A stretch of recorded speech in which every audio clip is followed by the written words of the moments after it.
When adding and subtracting decimals, you have to line up the decimals. Find the sum of 23 1/10 and 5 8/10. So when adding decimals, adding or subtracting decimals, we have to line up our decimals because our decimal gets carried down to where that spot is in the answer. Now we can add. 8 plus 1 is 9, 5 plus 3 is 8, 2 plus nothing is 2. So our sum is 28.9. Find the difference of 6 minus 4.78 hundredths. So when we have a whole number like 6, even though we don't see a decimal, the decimal always comes after a whole number.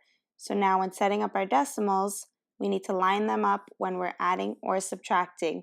We can fill in zeros to help us subtract. So now we can't subtract 8 from 0, so we need to borrow from the 6 and bring it to the 0.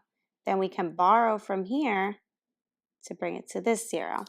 10 minus 8 gives us 2. 7 minus 9 gives us 2. Carry down the decimal. 5 minus 4 is 1. So the difference is 1 and 22 hundredths.